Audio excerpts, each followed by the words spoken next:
Caramel. Caramel.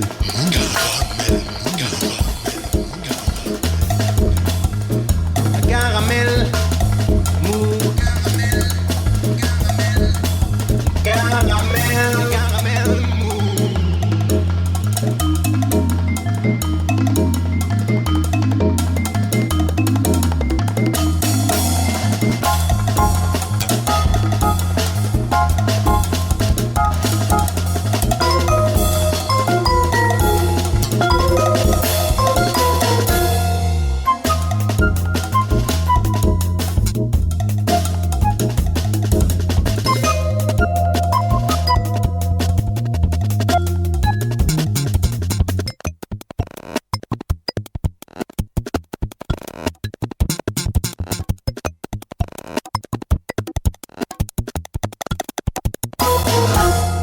C'est Joe Kangourou pour un nouvel épisode de Caramel Mou, saison 30, réalisé ce soir par Marco et Jérôme.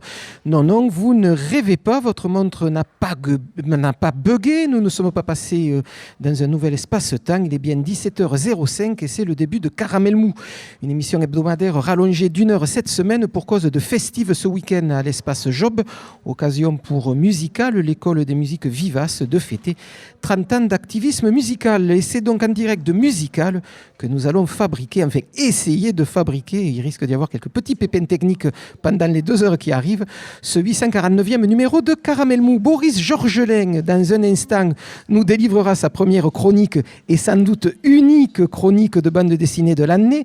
À ce niveau-là de rareté, ce n'est plus une chronique dont il faut parler, mais bien d'un message messianique. Juste avant la fin de la saison, Boris Georgelin se rappelle donc à notre bon souvenir, cet homme-là est un vrai escroc. Jean-Pierre Lérac, de son côté, Jean-Pierre Lérac, la caution morale et artistique de cette émission, est également là ce soir avec nous pour un double programme, 2 occasions de venir nous parler de 2 albums qu'il décortiquera pour nous juste avant de s'envoler vers ces montagnes lusiennes pour y fignoler l'édition 2019 du festival Jazz à Luz qui commence le 12 juillet prochain. Car oui, chers auditeurs, il paraît qu'il y a un festival de musique à Luz en juillet. Et puis je recevrai Michael Lequeberry, le patron et chef du restaurant Le Rocher de la Vierge. Également avec moi ce soir Sylvie Cross pour un festival social et culturel à Flourens organisé par l'association En Race les 28 et 29 juin prochains, c'est-à-dire la semaine prochaine. Et puis Philippe Metz, le cofondateur et directeur de Musical, celui-là même qui nous accueille en direct ce soir, sera également avec nous pour parler de ces festivités. Philippe Metz qui vient accompagné de quelques acteurs, musiciens et militants associatifs impliqués dans ces festives de ce week-end et dans la vie de cet espace Job en général.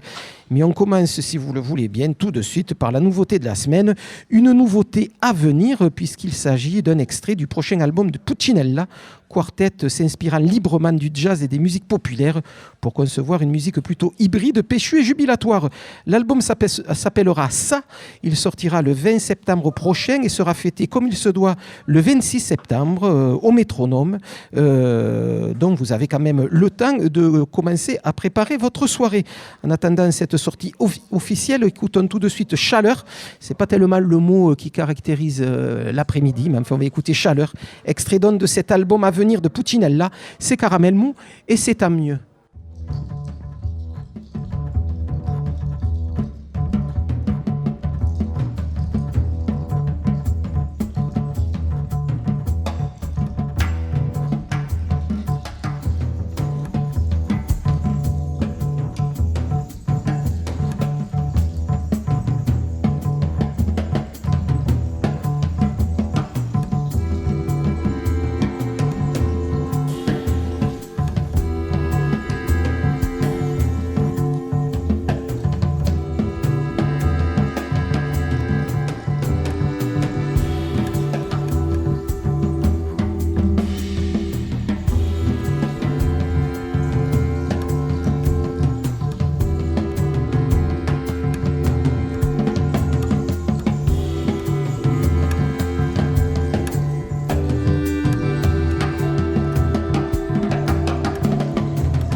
Qu'est-ce que c'est? Caramel mou. Et ça, qu'est-ce que c'est? Cette voix dont l'accent triomphant perce à travers le grésillement de la radio. C'est Joe Kangourou, pardon. Toujours Joe Kangourou, toujours Campus FM, toujours Caramel Mou, et Boris Georgelin est en face de moi, un peu loin, ce qui m'évitera de lui donner quelques bouffes bien méritées, puisque je le rappelle, nous sommes à 2 émissions de la fin de cette saison, et c'est bien la première fois qu'il vient nous dire bonjour. Arrêtez de faire la grève, s'il vous plaît, c'était bon en début de semaine pour les enseignants. Bonsoir Boris. Bonsoir Joe Kangourou, je suis ravi d'être parmi vous ce soir. Je pensais vous faire une petite surprise et que... Ah, ça en est une belle, oui. Une grande même. L'accueil qui m'est réservé, je le trouve pour le moins frileux. Mais je conçois. À l'image du temps. Exactement. J'imagine que je vous ai manqué et c'est à la hauteur du manque que j'ai suscité chez vous et chez votre équipe. Vous savez qu'est-ce que c'est les histoires d'amour? Elles ont beau se terminer mal en général, c'est quand même dur. Je n'ai pas peur de vos bouffes, comme j'ai peur davantage de vos miasmes. Donc finalement l'éloignement est une mesure préventive. Et salutaire. Oui. Très bien. De quoi vous voulez que je parle? Parce que vous savez, moi je me suis spécialisé dans la géopolitique. Mais je sais, et il paraît même que vous vous êtes spécialisé aussi dans la bouffe. Et là, on parle de restaurant. Mais ce soir, c'est de BD dont je voulais. Et on ne peut pas faire de pub pour une autre radio, quoi. Et bien voilà. Donc, est-ce que ça me semble totalement légitime? Oui, tout à fait. Vous voulez dire que vous intervenez sur une autre radio? Non, ça m'arrive bien sûr. Je vais vous parler de bande dessinée. Radio pour ne pas la citer. Allez, voilà. Radio. C'est un peu surprenant d'être dans ces conditions-là parce que c'est quelque part un retour aux sources. Voilà.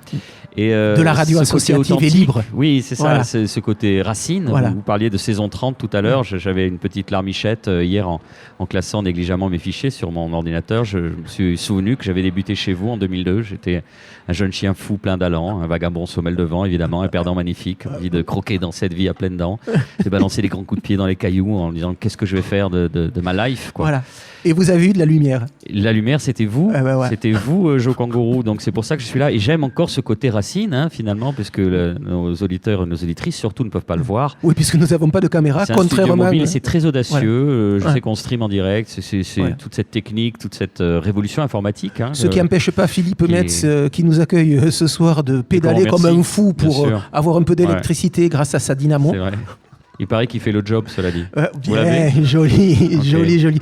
Bon, vous parlez de BD ou on arrête tout de suite? Oui, c'est un prétexte, la BD. La BD, qu'est-ce que ça nous raconte? La BD, ça nous dit des choses sur nous, ça nous dit des choses sur la vie, ça nous dit des choses sur le partage. Cette envie de partager, cette envie d'aller plus loin, bien justement. Une jeune autrice qui s'appelle Tarmaz a édité aux éditions Delcourt sa première bande dessinée, Voyage en République de Crabe.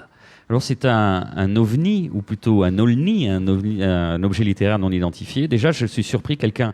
Chez Delcourt, il devait y avoir les gens qui reçoivent les manuscrits ou les dessins, ils devaient être malades ou en vacances.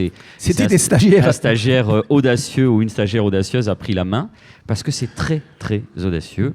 C'est l'histoire d'une jeune femme qui a un métier particulier, c'est-à-dire qu'elle livre en main propre des colis aux gens en moins d'une semaine. Et là, elle explique à ses amis qu'elle doit les livrer à la République de Crabe. La République de Crabe est une république très autarcique, où les visas sont délivrés au compte-gouttes, 1 à 8 par an. Ils n'aiment pas l'influence des étrangers.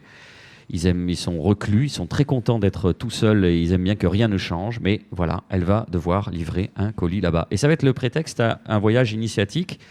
Donc c'est en couleur, mais avec 3 couleurs principales, le noir et blanc et du jaune. On verra que le jaune est la couleur principale, la couleur fondamentale en République de Crabe.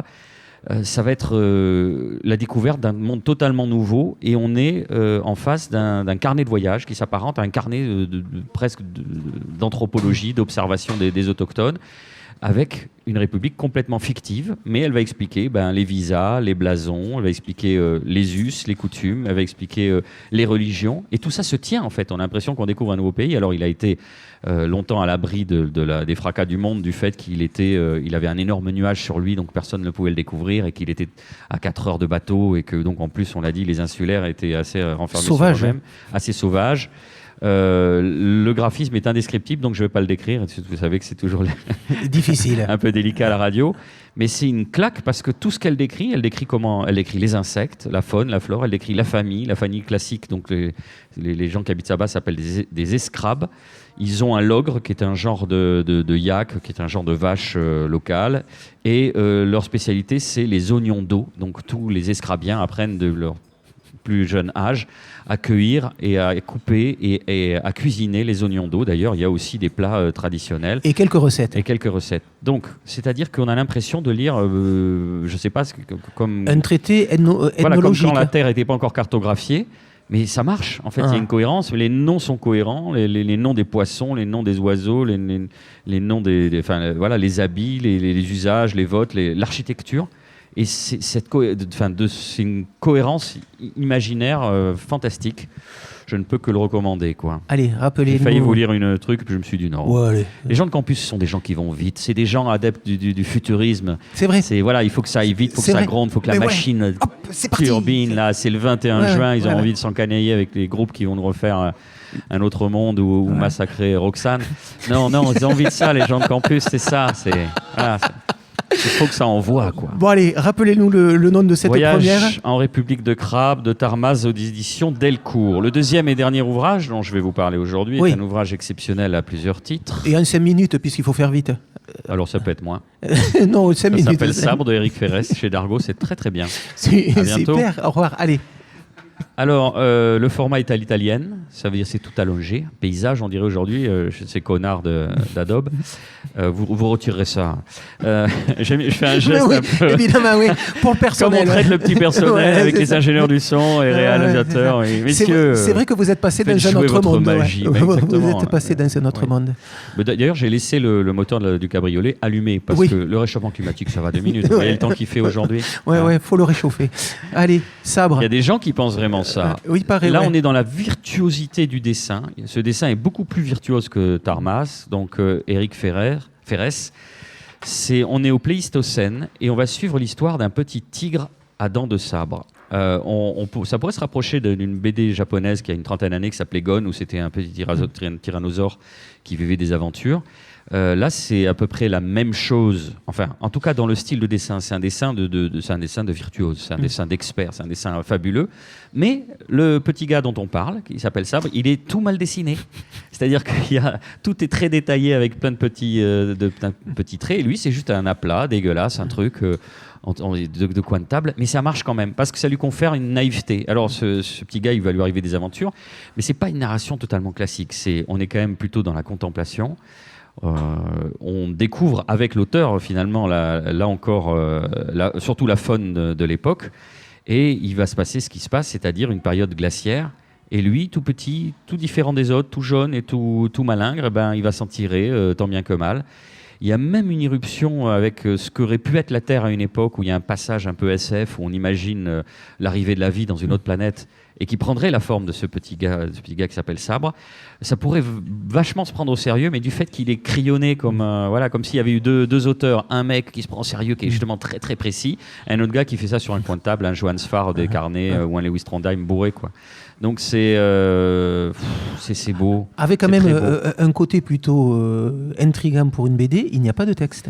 Oui, vous faites bien de le faire remarquer. Ça arrive assez souvent quand même. On se souvient d'un Océan d'amour que j'avais chroniqué il y a maintenant 3 ans. C'est quoi, 21 ans en âge de chat, non? Ouais, c'est ça, ouais. Mais vous avez blanchi sur le harnais, mais vous êtes toujours aussi vigoureux, cher Joe Kangourou. Donc oui, ça se rapproche de ça, on va dire une absence de phylactère, pour être pédant. Ouais, parce qu'on aime bien phylactère, la pédanterie. Ouais. Et on reprécisera en refermant. Les phylactères, c'est les Le bulles. livre, c'est les bulles. Éric Ferrès, Sabre chez Dargaud. À bientôt, peut-être dans 2 ans. Oh non, on va dire en septembre. Je vous cla- Ça serait tellement bon. Ouais, Ça serait tellement J'ai bon. pas mal de trucs à faire. Eh Vous ouais. verrez avec Mika, mon assistant. Très bien. Et votre manager. Merci Boris, et à très bientôt. Et là, pas de disque tout de suite. On va écouter juste après votre chronique un premier morceau d'un groupe rodabois qu'on a l'occasion de voir de temps en temps dans des bars en ville. La dernière fois que que je les ai vus, c'était il y a 1 mois et demi, 2 mois, à l'Impro, le bar à jazz de la rue Gambetta. Rodabois, ils sont 6 sur scène d'habitude. Il n'y en a que 3 qui sont venus partager notre apéro hebdomadaire. Ne vous affolez pas, après votre prestation, on commencera à ouvrir les bouteilles. Rodabois, en direct dans cette émission Caramel Mou. En direct donc de Musical. Je vous laisse les micros.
Voilà.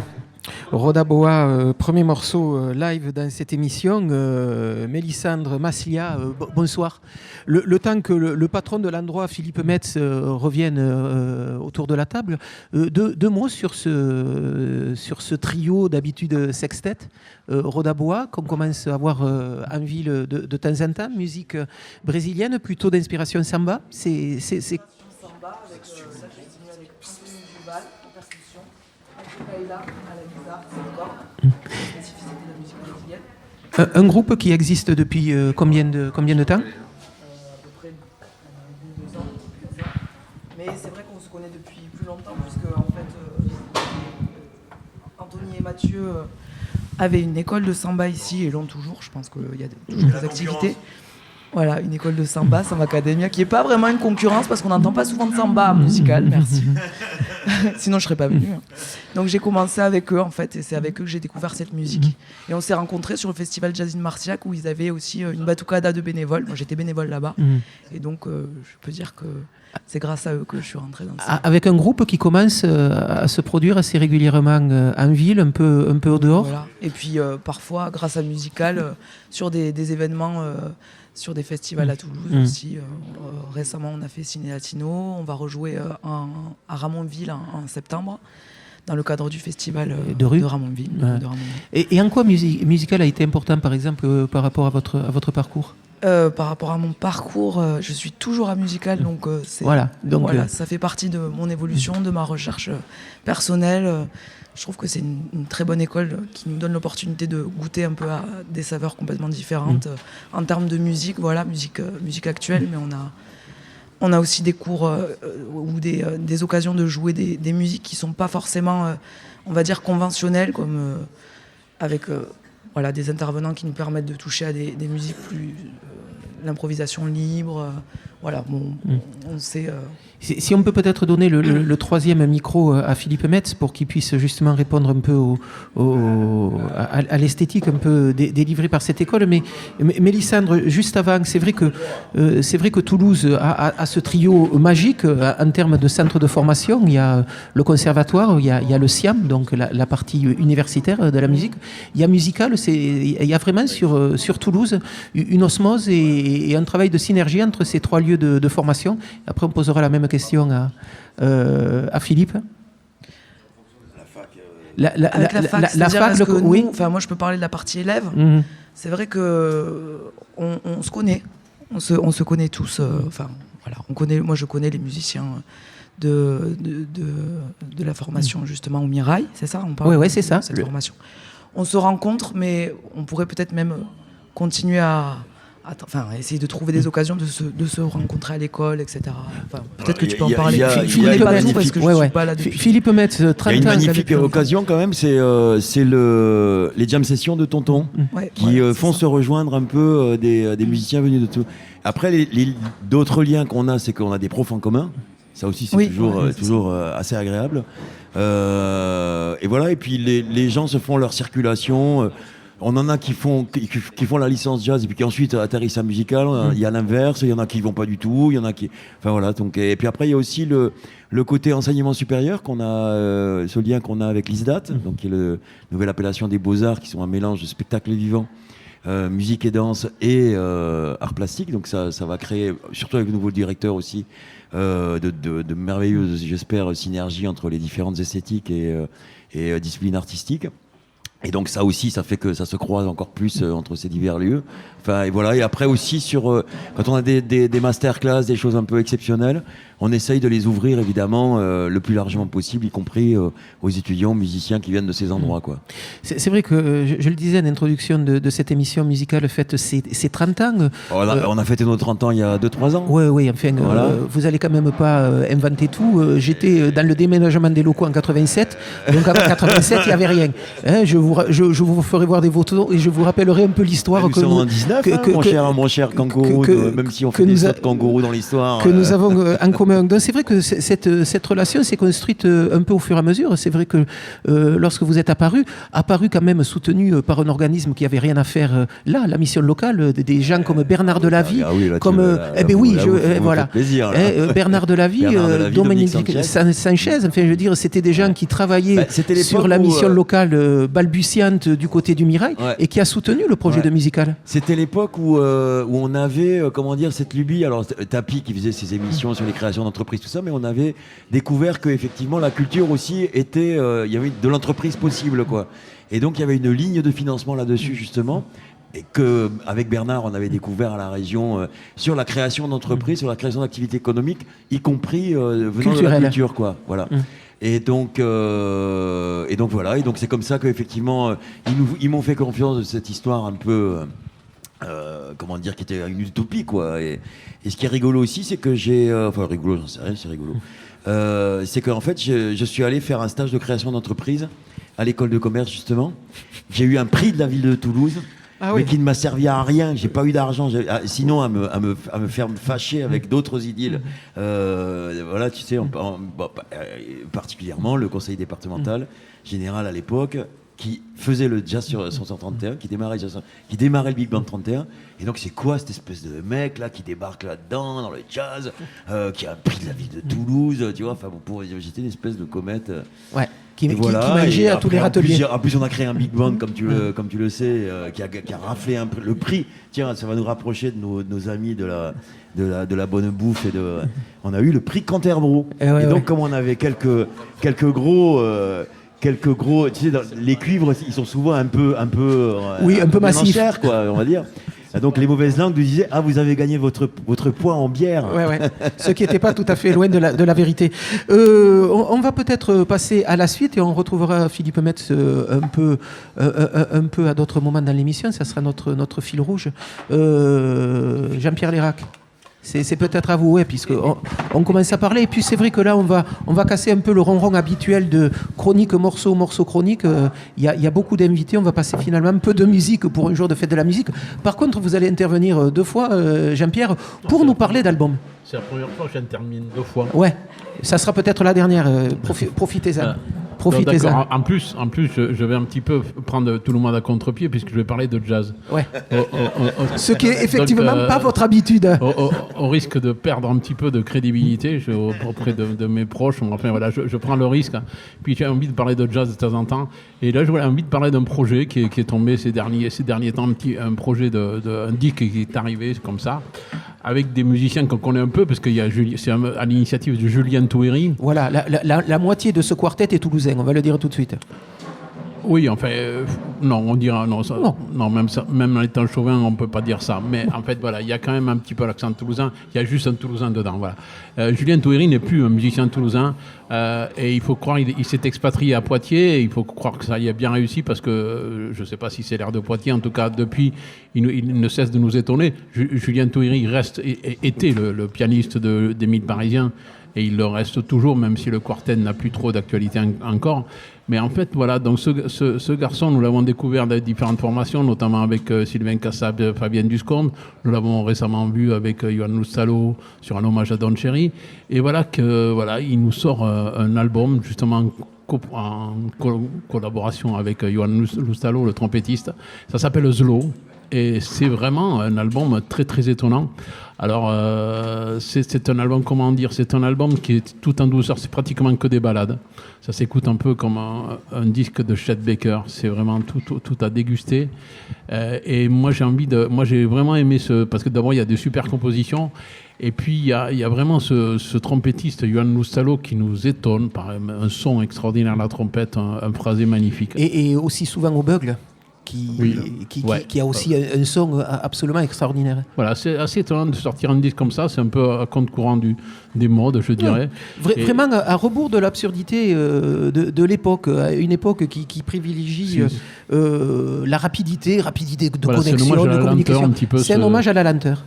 Voilà, et donc, et puis je voudrais souligner surtout la performance de Laurent Paris, justement notre Toulousain, qui sur cet album absolument magnifique, il est batteur, mais il est percussionniste. Ça veut dire qu'il est vraiment dans cet album, il a une espèce de finesse comme ça. Il est d'une présence à la fois discrète et omniprésente. C'est vraiment un magnifique travail de Laurent Paris.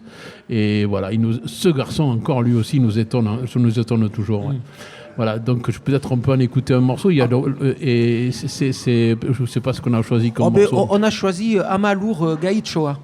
Une superbe balade où là justement Loustalo joue du bugle et c'est vraiment un travail sur la dilatation du temps, le temps qui s'en trouve du coup ralenti avec ce travail sur les nuances et sur les timbres. Enfin, c'est vraiment du vrai travail. C'est bien qu'on passe parce qu'on est d'accord. Ça nous arrive d'être d'accord sur des albums, mais là ça me fait plaisir, quoi. Et c'est vrai que ça arrive assez rarement. En tout cas, Laszlo, on s'y retrouve. Ama Luj Gaichoa, extrait donc de cet album Slow. Johan Loustalo à la trompette, Julien Touéry au piano, Eric Surménian à la contrebasse. On n'a pas parlé de la contrebasse. On n'a pas parlé de la contrebasse, mais là aussi, un contrebassiste assez magique. Laurent Paris à la batterie. Là, prenez le temps parce que c'est pas du tout de la musique excitée, c'est de la musique très posée. On écoute ça là, à l'instant.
Voilà, toujours en direct de l'école de musique musicale. Ce que vous entendez derrière nous, c'est les débuts de la balance de la batterie, puisque ce soir se prépare un concert donc dans le cadre des festives de Musical, l'occasion pour cette école de musique de fêter 30 ans, je le disais tout à l'heure, d'activisme musical, mais aussi de fêter l'année, puisque traditionnellement, cette opération permet aux musiciens étudiants à Musical de venir se présenter sur scène. La continuation de l'émission, c'est avec Michael Lecumberry, puisqu'on va quand même le faire à la Sud-Ouest. Ce jeune homme, si je ne m'abuse, vient du Pays Basque. Bonsoir. Ouais, salut. Voilà. Et tout à l'heure, je disais que nous allions parler de cuisine. On aurait pu aussi parler de musique avec lui, puisque, si je me souviens bien, il y a une petite vingtaine d'années, vous avez commis quelques morceaux de musique et même un album. Ouais, exactement. Et tu m'avais interviewé, je crois aussi. Et ouais, je crois qu'à cette époque-là, vers 98-99, vous aviez fait les beaux soirs d'une émission de Caramel Mout. Et d'ailleurs, on va s'en rappeler tout de suite un extrait.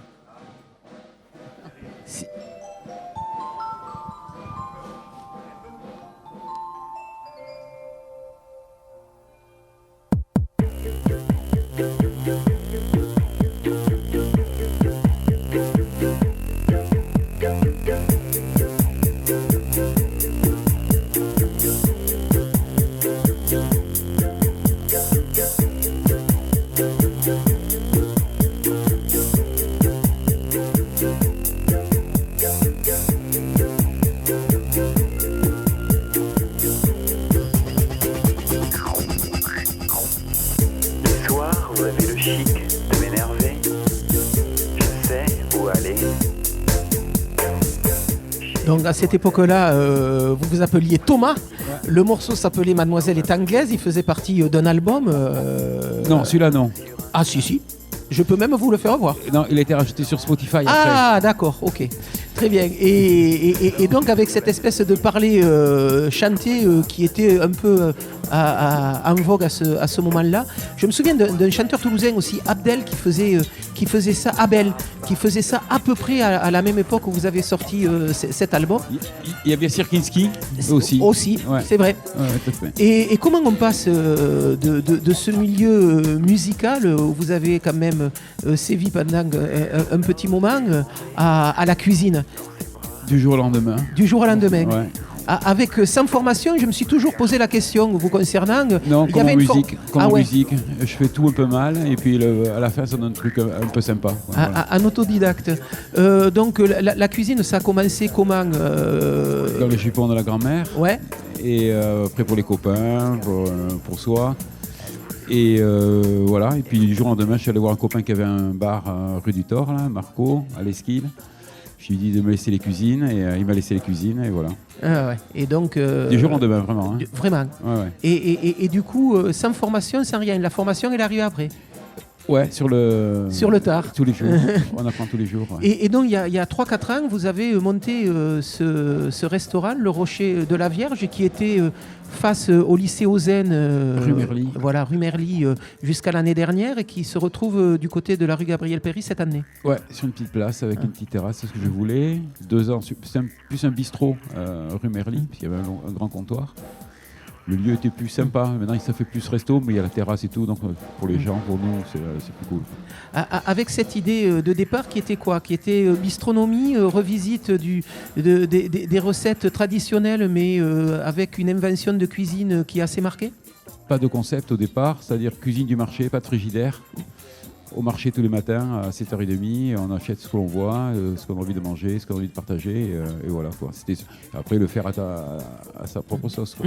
Avec cette idée que les repas de midi se construisent au fur et à mesure d'une visite au marché. Ouais, toujours d'ailleurs. Bien dans l'esprit du temps aussi, on parle de locavorisme, on parle de vins nature qui sont mis en exergue chez vous, on parle de circuits courts, on parle de avant tout le produit dans l'assiette. Ouais, tous les légumes et les fruits sont à 30 km autour de Toulouse, donc c'est vraiment c'est la saison. Quoi. Je veux dire, il n'y a pas encore de tomates, s'il n'y a pas de tomates, c'est que des tomates sous serre. Voilà. Et en direct aussi avec beaucoup de producteurs maintenant du Pays Basque en viande. Et voilà, quoi. Ouais, là, ça fait un peu plus loin. Il y a des vaches qui sont nettement plus près. On vous donnera des adresses. C'est vrai qu'on assiste quand même au niveau de la cuisine à une montée en puissance des cuisiniers. Il y a eu des émissions de télé, il y a des émissions radio, il y a des journaux, des magazines comme Fooding ou Régal ou des titres comme ça qui livrent chaque année chaque mois des nombres assez incroyables de magazines. C'est vrai qu'il y a cet engouement et explosion autour de la cuisine. Ça vient d'où? Plein de jeunes, je crois, énormément, qui ont envie de se lancer. Bon, après, je pense que ça amène beaucoup plus de mauvais restaurants qu'autre chose, quoi, tout ça, mais qui tiennent pas longtemps. Alors pourquoi ça vient, je sais pas. C'est vrai qu'il y a aussi tout ce mouvement slow food qui naît en Italie, qui est en train quand même de se diffuser un peu partout sur la planète. C'est vrai qu'il y a vraiment cet intérêt pour tout ce qui est mitonné, cuisiné, et chaque ouverture de restaurant à Toulouse fait un peu l'événement. Ouais, puis il y en a beaucoup maintenant. C'est un bien, quoi qu'il en soit. Ils sont tous remplis, enfin pas tous, non, mais donc on sent que les gens ont envie de bien manger, quoi. Donc, après, je sais pas s'ils sont tous. Moi, je vais pas trop au restaurant. On peut vous comprendre. On n'a pas envie de ramener du boulot à la maison. De la même façon que c'est peut-être pas vous qui faites la cuisine à la maison. Si. Ah, quand même. Si. Ah ouais, là, c'est quand même du staccanovisme. Au niveau des vins, je le disais, il y a tout un intérêt pour les vins de nature. Là aussi, c'est des choses qui sont arrivées il y a peu de temps, les vins de nature, depuis une petite quinzaine d'années, avec quand même, il faut aussi le dire, une espèce d'engouement snobinard autour de ces vins-là qui font qu'il y a des vins de nature qui sont formidables, d'autres qui sont quand même assez imbuvables. Comment vous faites votre sélection, vous, autour de ces vins-là? Vous les goûtez, je suppose? Au départ, c'est pas absolument que des vins nature. Un vin doit être bon, quoi. C'est voilà. tout, quoi. Alors, qu'il soit nature. Après, moi, je préfère qu'il y ait moins de sulfite possible, quoi. Enfin, de produits chimiques, d'intrants. Tout ça, donc... Après, un vin, il doit être bon, quoi. C'est tout, il ne faut pas se poser la question. S'il pue, le prêtre... le soufre...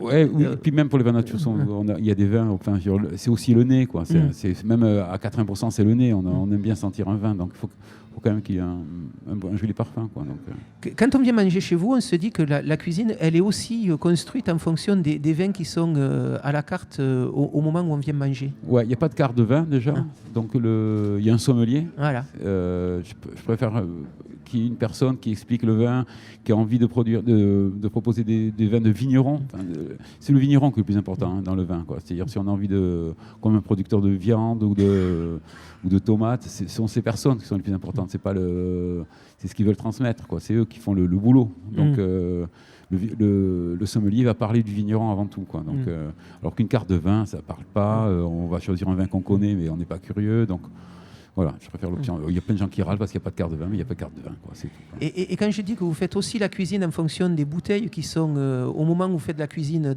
proposées aux clients, c'est vrai ou pas?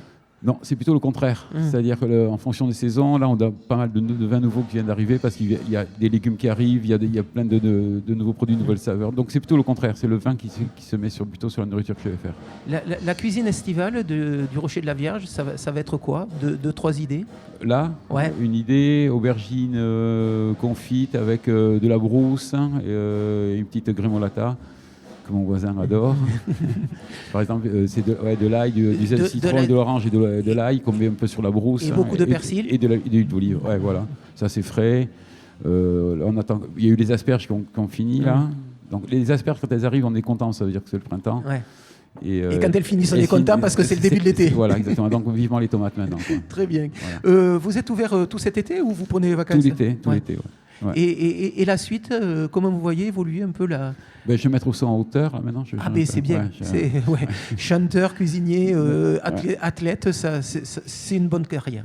Non, la suite, si on continue, il faut toujours faire plaisir aux personnes. Avec l'installation de ce restaurant sur un nouveau lieu, qui a été facile ou pas? C'est vrai qu'on vous a cherché à un moment donné, on ne savait plus où vous étiez. Ouais, c'est bien. Mais ça y est, maintenant, le bouche à oreille a remarché. Il y a une fraternité autour des cuisiniers à Toulouse où c'est un travail qui se fait chacun dans son coin? Non, là, on est En fonction de la cuisine qu'on fait, on est un petit groupe, on fait partie de Copains comme Cochons, c'est une association de cuisiniers, on est une dizaine.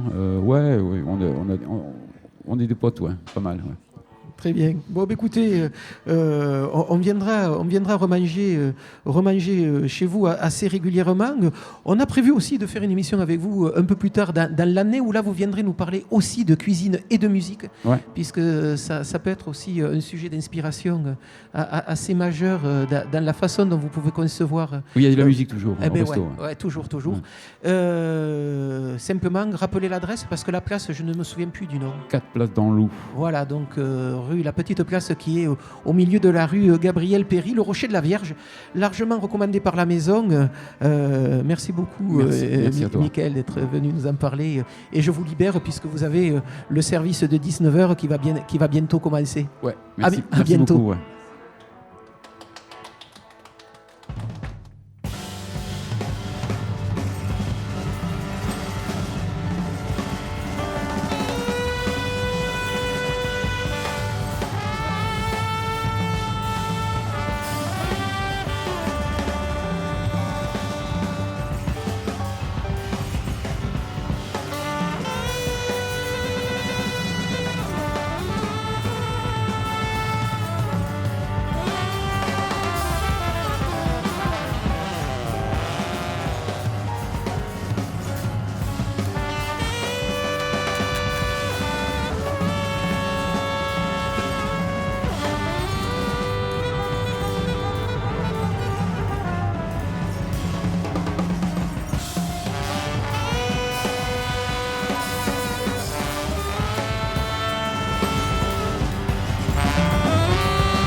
Pierre, deuxième intervention.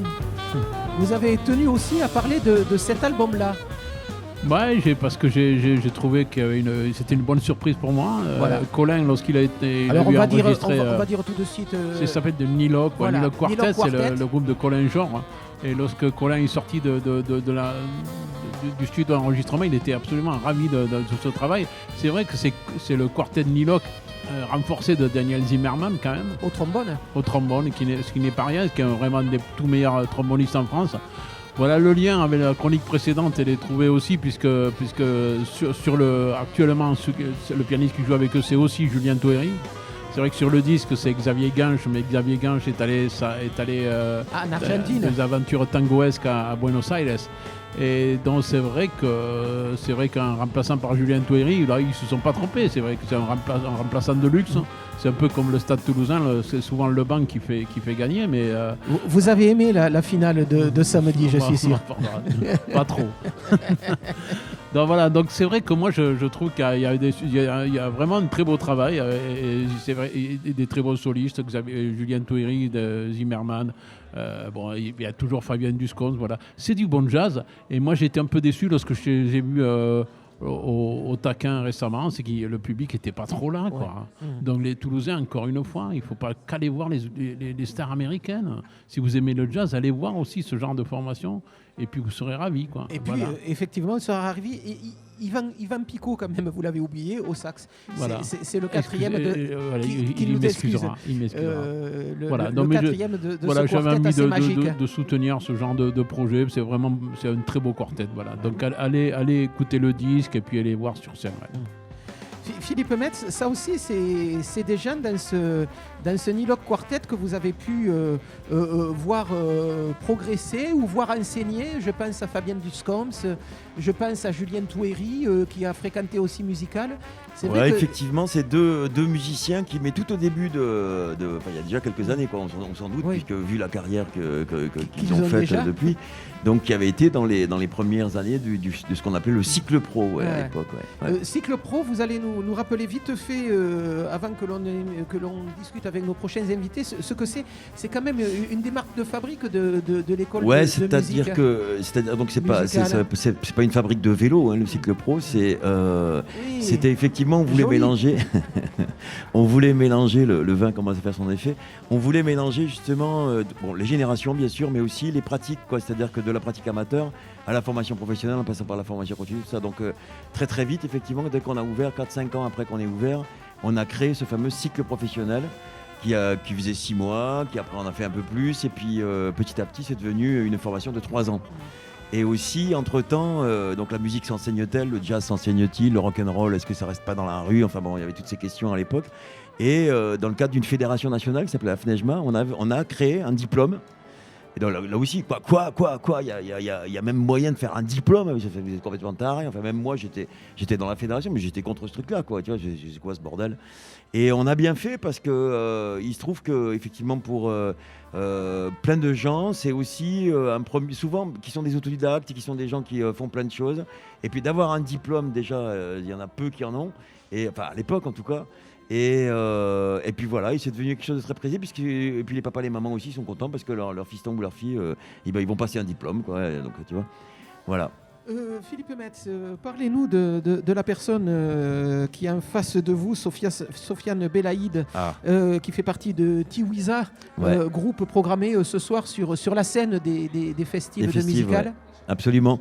Donc, ils sont venus pour travailler à la prison de Muret avec on adore ça aussi, d'aller petit à petit. Et puis on les a eu cet après-midi, ils ont pu sortir. Il y en a un qui nous disait, ça y est, j'ai vu l'horizon, je suis vachement content. Enfin bref. Et donc, il faut savoir qu'on a pas mal de détenus qui sont des musiciens.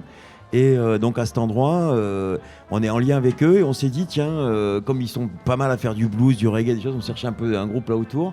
Et puis on a eu cette idée de les brancher avec le rock berbère de Tiwiza. Donc, je pense que Sofiane en parlera mieux que moi. Sofiane, bonsoir. Bonsoir. Philippe le disait il y a 2 minutes, cet après-midi à 14h, vous nous avez fait écouter le résultat d'un travail que vous menez au long cours depuis quelque temps avec des prisonniers de la centrale de Muret. Comment en êtes-vous arrivé à mêler comme ça musique et action culturelle et sociale? En fait, on a déjà eu l'occasion de jouer à Seyss et Muret l'année dernière, et on avait fait Carcassonne aussi. Donc là dans les prisons. Avec le SPIP, voilà, c'est en prison. Et là, du coup, Musical nous a contactés pour faire cette fois-ci des ateliers. Donc pendant 3 mois, on a commencé au mois d'avril. Donc pour préparer justement cette sortie avec ce concert aujourd'hui de restitution. Alors pour dire simplement les choses, nous, il n'y a pas de projet qu'on refuse quand ça concerne des cas comme ça un peu particuliers, parce que notre musique est déjà un peu particulière, et du coup on a de suite sauté sur l'occasion. On s'est dit que là, de faire des ateliers, c'est différent que de venir juste faire un concert et repartir. Et voilà, il y a un truc qui s'est lié. Il y a une amitié qui s'est nouée, et puis voilà, on est super content vraiment de leur travail déjà, parce qu'ils sont vraiment donnés à fond, quoi. Comment on envisage le travail avec des gens qui ne voient pas l'extérieur, avec cette idée de, à un moment donné, aller se projeter sur scène? Comment on conçoit un peu ce travail-là? Alors je pense que si on n'avait pas eu d'expérience avant, on aurait appréhendé comme la première fois quand on est allé à Seyss. On a toujours des idées dans la tête, on se fait des films, voilà. Sauf que là, il n'y a rien à appréhender, c'est des êtres humains comme nous, ça arrive à tout le monde de chuter à un moment ou à un autre, et voilà, quoi. On n'appréhende absolument pas, parce qu'en plus c'était des musiciens, donc rien que pour ma personne en tout cas, je parle en mon nom, il y avait des musiciens en prison qui étaient meilleurs que moi, ça c'est une évidence. Donc moi je suis allé prendre des cours aussi quelque part.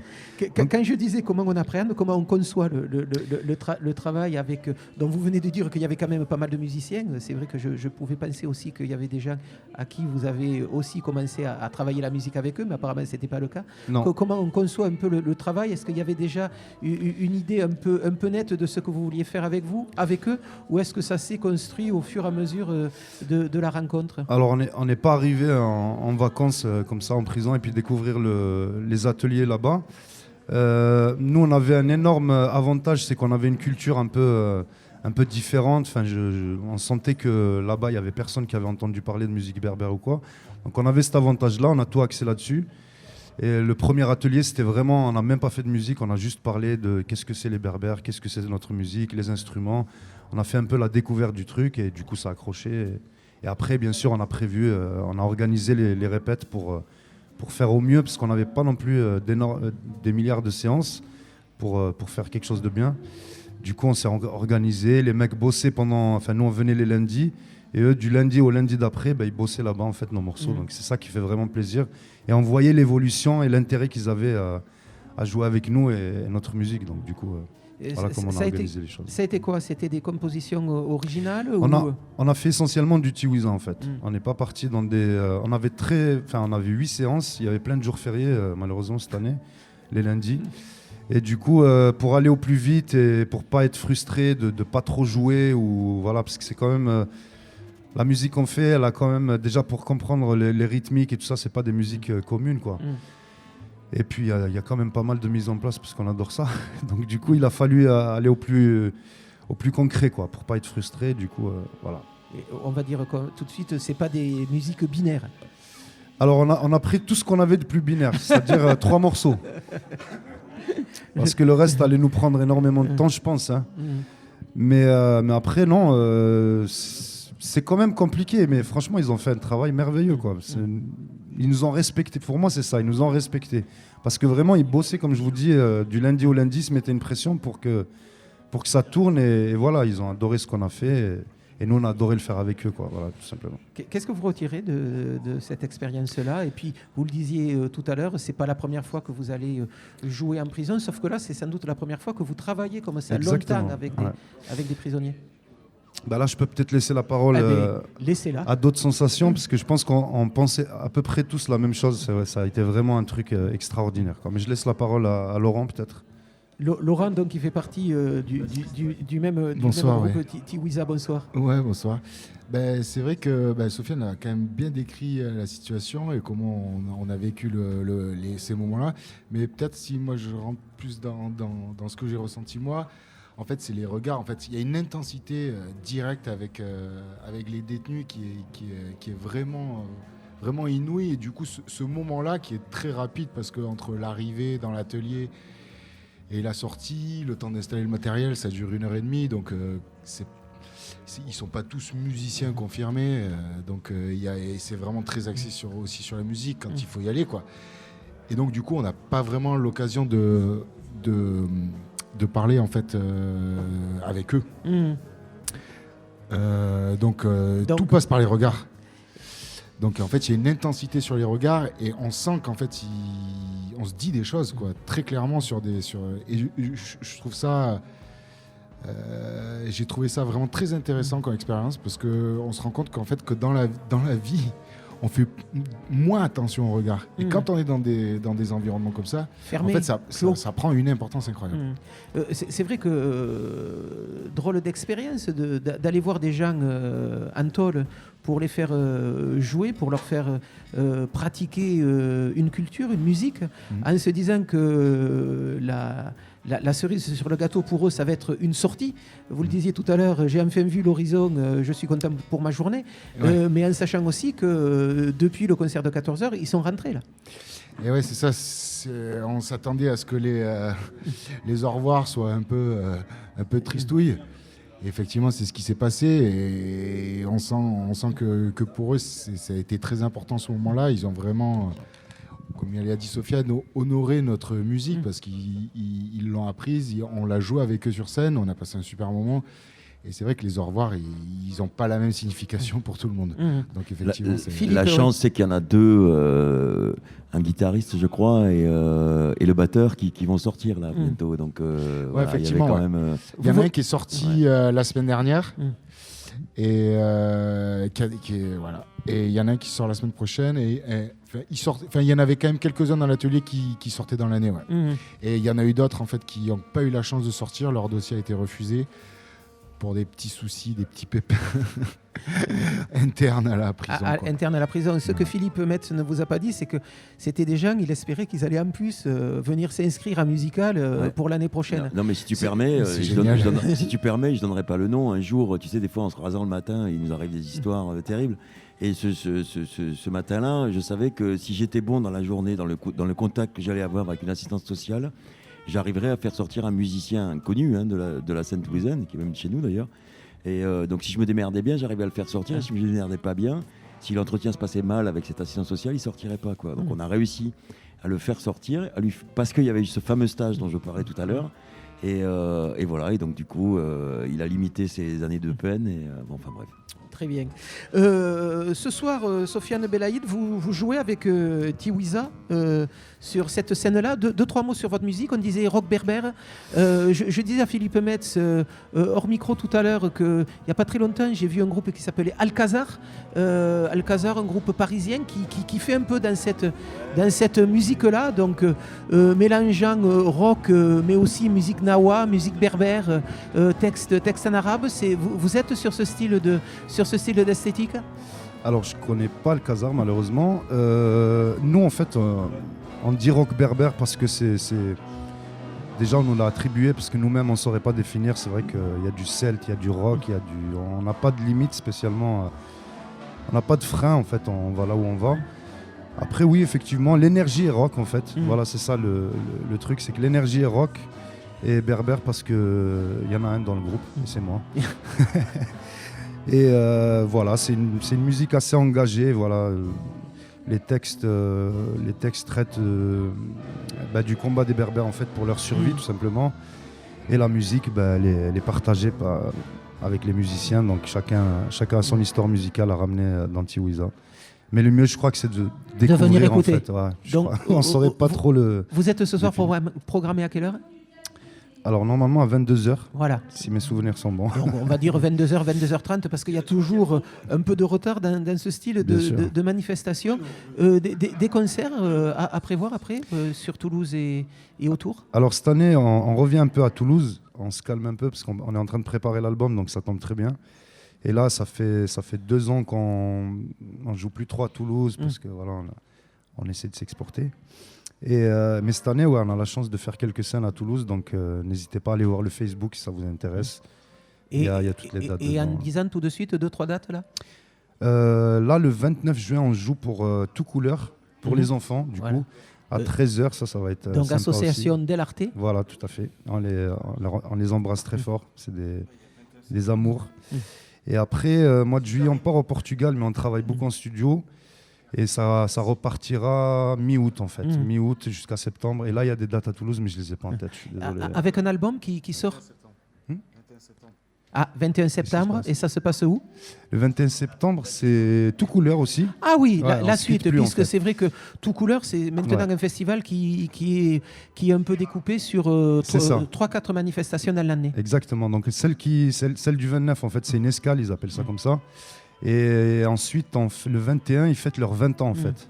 Et ça se passera au Pavillon République, donc ça va être énorme. Il y aura Aziz Hmaoui, le fameux Gnaoui, le Marocain qui fait de la musique gnawa, mais mélangée.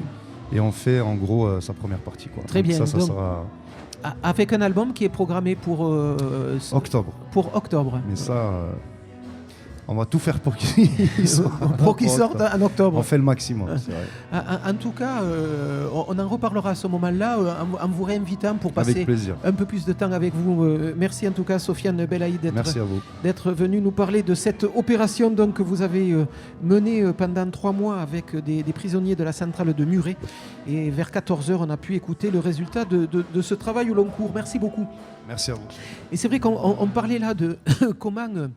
utiliser la musique sur une action culturelle et sociale.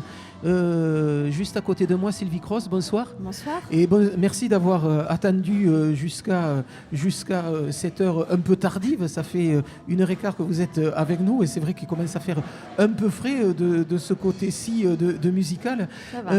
Vous êtes là pour nous parler aussi de cette façon qu'ont un certain nombre d'associations, de militants sociaux, d'amoureux de la culture, d'essayer de mélanger les choses et de se servir de ce vecteur-là, la culture et la musique, pour essayer de construire des projets pédagogiques, thérapeutiques et éducatifs. Vous faites partie d'une association, l'ANRAS. Vous allez nous en dire 2 mots dans 3 minutes et vous montez donc un festival qui a lieu tous les 2 ans, si j'ai bien compris, du côté de Flourennes. Mais d'abord, parlons de l'ANRAS. Alors, l'ANRAS est une association qui regroupe une 60aine d'établissements et services et qui a pour objectif d'apporter de l'accompagnement auprès des personnes qui sont en difficulté, l'enfance en danger, les enfants handicapés et puis nos personnes âgées. Voilà, donc pour donner des sigles et des noms qu'on peut entendre de temps en temps dans notre vie de tous les jours, on parle d'ITEP, on parle de MEX, on parle d'IME. C'est bien ça. Donc Institut thérapeutique, éducatif et pédagogique, Institut médico-éducatif, c'est ça. Maison d'enfants à caractère social. Donc toute cette frange de la population en difficulté et donc qui peut avoir des structures pour essayer d'avancer et de progresser un peu dans la formation, dans le champ culturel, dans le développement de soi, avec des jeunes qui sont la plupart du temps déscolarisés, même s'il y a des essais de rescolarisation en milieu ordinaire. Pour certains jeunes d'ITEP, oui, effectivement. Oui. Et donc avec cette idée que la culture, la musique peut permettre de travailler autrement, de travailler la renarcissisation, de retravailler la façon de se voir. Oui, la culture, c'est une façon d'aborder l'apprentissage, c'est une façon de valoriser aussi tout ce que les jeunes peuvent arriver à mémoriser et à reproduire. Donc c'est très important de pouvoir avoir accès à cette culture, même quand on a des difficultés pour comprendre des choses simples. C'est vrai que là, c'est quoi? C'est permettre à des jeunes de pouvoir préparer des prestations, de rencontrer des artistes pour préparer des prestations? C'est tout ça en même temps. C'est-à-dire que le festival, ça a été au départ l'envie de pouvoir apporter à chaque jeune accueilli dans nos structures la possibilité d'aller voir un concert, puisque les budgets qui nous sont accordés sont ceux qui sont connus. Donc c'est-à-dire très limité. C'est-à-dire très limité. Du coup, notre idée, c'était de dire, puisque nous ne pouvons pas accompagner tous nos jeunes dans les concerts, eh bien, on va faire venir les concerts à nous. Voilà. Donc, on a monté un premier festival où on a demandé à chacune des structures avec lesquelles nous travaillons de réfléchir à préparer un projet tout au long de l'année pour valoriser les actions qui sont faites par les jeunes. Donc, ça va être la composition d'un théâtre, la préparation d'une pièce de théâtre, la préparation d'un concert avec des jeunes. Et puis, ça peut être aussi juste pouvoir montrer ce qui se passe dans nos établissements. On a de très belles expositions, on a beaucoup de choses à voir. Et puis, voilà, on parlait de Batucada en début d'émission, mais voilà, il y a une très belle Batucada qui va démarrer le festival la semaine prochaine. Avec deux moments importants dans ce festival-là. Donc il y a la partie grande scène où là des artistes connus, reconnus. Il y aura les Ogres de Barbac, Chantel, Sly Johnson, Irina Gonzalez, Magre Cumbia et Pat Mat. Ça c'est la partie artistes confirmés qui viendront se produire sur la scène d'un de vos établissements, le Chêne Vert à Florence. Oui. Et puis il y a une petite scène où là les jeunes présenteront le travail de l'année ou des 6 mois qui viennent de se passer autour de ce que vous disiez tout à l'heure, des productions musicales, des productions théâtrales. C'est tout à fait ça, oui. Donc au tout début du festival, l'ouverture du festival va se faire avec le concert de la Petite Scène. Et les concerts de la Petite Scène, ce sont des concerts qui ont été préparés tout au long de l'année par les jeunes qui sont accueillis dans nos établissements. Voilà, j'ai une petite fierté particulière pour le premier qui démarre, c'est la Batucada de l'IME Saint-Jean, l'établissement que je dirige. Et voilà, donc, tout au long de la soirée. À Plaisance du Touche, tout à fait. Juste en face de vous, Zédrine, slammer bien connu de la scène toulousaine. Pourquoi Zédrine intervient à ce moment-là de l'émission? C'était pas prévu. Il était simplement venu. Il aimerait bien savoir. Voilà, il était venu simplement partager un bout d'apéro avec nous, comme il le fait régulièrement. Mais Zédrine a cette particularité aussi de mener assez régulièrement des ateliers avec des jeunes de slam. Là aussi, c'est une volonté de votre part. Et puis, je vous donnerai ses coordonnées juste après. Ça peut peut-être vous intéresser. C'est une volonté de votre part, mais c'est une façon aussi de garder un certain militantisme comme ça, de travailler avec des jeunes en difficulté dans ce style de structure, puisque vous avez beaucoup travaillé à NITEP, par exemple. Alors, beaucoup, c'est un bien grand mot, mais je travaille en établissement spécialisé, entre autres en ce moment, en Ariège, puisque c'est mon nouveau territoire. Et donc là, je suis sur un établissement qui fait ITEP, IMP, IMPRO, et où on mène un travail sur plusieurs mois. J'interviens pas mal en scolaire et dans d'autres milieux, y compris en incarcération. C'est pour ça que ça me parlait aussi tout à l'heure sur les projets de création qu'il peut y avoir. Mais c'est une dynamique militante, je ne sais pas. En tout cas, ce qu'il y a, c'est que moi, je viens de l'éducation spécialisée au départ. Je ne suis pas resté très longtemps parce que je suis parti dans mon parcours artistique. Mais ça me permet effectivement, par ces interventions-là, de garder un pied sur les dynamiques de projets avec d'autres. Et c'est vrai que c'est par goût et par dynamique professionnelle, ça joint les deux. Et c'est vrai que ça rejoint quelque chose que je suis content de retrouver de temps en temps, où je ne pourrais pas être à l'année aujourd'hui parce que j'ai d'autres envies, d'autres besoins au niveau de ma dynamique artistique, mais que je suis content de retrouver. Ouais. Avec une énergie que vous récupérez ou pas? Que je récupère, comment ça de la part des jeunes avec qui vous travaillez. Ah oui, bien sûr, mais alors c'est comme toujours, ça nous en prend beaucoup et ça nous en donne beaucoup, et c'est au gré des expériences aussi. En ce moment, sur l'établissement, en Ariège, à Lerme, c'est particulier. On s'est amusé à croiser les jeunes des différentes unités, enfin des différents services, donc qui n'ont pas forcément les mêmes profils, mais où j'avais envie que ça puisse justement se compléter un peu pour qu'ils apprennent à collaborer aussi là-dedans. Et on a des groupes très différents en fait. Donc sur certains groupes, on perd une énergie incroyable et on se demande ce qu'on fait là. Et puis sur le groupe suivant, il se passe quelque chose de magique. Et puis, enfin voilà, c'est toujours comme ça. On fait un peu l'ascenseur dans ces circonstances-là. Et donc ça bon, le soir, on sait pourquoi on a sommeil, mais on sait aussi pourquoi on s'est levé le matin. Enfin voilà, ça fait du bien. C'est très vivifiant aussi parce qu'on sait qu'il s'est passé quelque chose d'important dans la journée. qu'on avait envie de défendre. Donc c'est toujours formidable. Ouais. Sylvie Croze, vous pouvez vous retrouver dans le témoignage là, de Zédrine ? Tout à fait. Oui, je crois que peut-être qu'on a déjà travaillé ensemble dans une autre vie, en tout cas. Oui, bien sûr, ils nous mangent énormément d'énergie, mais ils en apportent tellement que c'est tout à fait magnifique. Et puis, ils sont aussi force de proposition, parce que on pourrait croire que tout vient de l'adulte, c'est absolument faux. Donc, ils sont force de proposition, ils sont très, très enthousiastes par rapport à tout ce qui peut se faire. Et puis c'est aussi une façon de pouvoir montrer à leur famille, à leur entourage que eux aussi peuvent être sur le devant de la scène et pour faire des choses qui sont tout à fait jolies. Et c'est vraiment une très belle aventure en tout cas pour nous. Avec cette idée de rencontre, oui Philippe. Ouais, non, je voulais rajouter aussi une expérience qui pour nous a été forte cette saison, c'est avec Autonomie, donc voilà, où ils s'occupent de migrants, et pour dire que, si vous voulez, on s'est dit, mais c'est quand même incroyable, quoi, tous ces gens qui savent ça, faut arrêter de penser que aux migrants, problèmes sociaux, problèmes ci, problèmes là, c'est aussi des individus, des personnes qui ont éventuellement besoin de loisirs, de choses créatives. Tu vois, on peut aussi penser à toute cette histoire-là autour d'eux, quoi. Il n'y a pas qu'à apprendre le français et à apprendre à travailler, à s'insérer ici et là. Il y a aussi toute cette dimension culturelle. Et donc là, évidemment, quand on tombe avec des Africains, c'est pas que ce soit simple, mais voilà. Donc on a David Dutèche qui est allé leur faire des choses régulièrement sur du body percussion, enfin plein de choses comme ça.